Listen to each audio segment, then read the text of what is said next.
guys weren't wearing the white linen shirts that the Hindus would wear. They were wearing more Muslim-looking garb. There was 3 of them, and there I was at a Christian conference in the middle of India. Their English wasn't good, even though English and Urdu are their 2 languages for Muslims in India. But they spoke haltingly. One of them said, in regard to his friend in the middle, he doesn't speak for 20 years. I repeated it back to him, your friend, he can't speak. And they said, yes. And they're asking for prayer. So here it was, a chance to pray for a guy who apparently had been mute for 20 full years. What happens in India stays in India, or so I thought.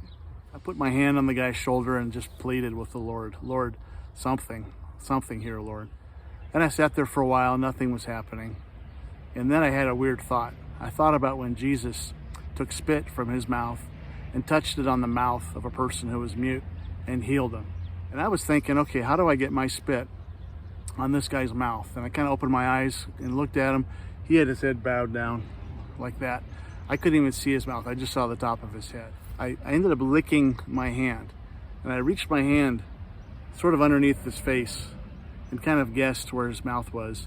And I just lifted my hand and kind of bopped him, and I hit him with my spit on my hand right in the mouth. He threw his head up and looked at me in shock. I thought, oh, I've offended him. I put spit on his mouth.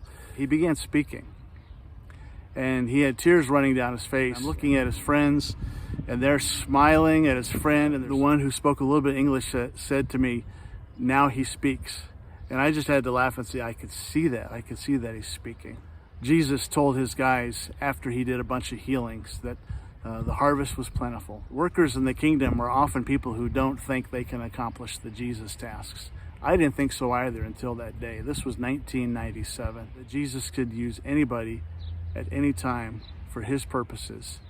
And I think his purpose was to love on this poor Muslim guy that hadn't spoken for 20 years and to love on his 2 friends. I found out that day that I could be a worker in the harvest. God is calling all of us to be laborers in his field, to use their hands to touch and bless somebody, our imperfect hands. I've talked and seen too much trash. My hands are dry, my skin is rashed, and I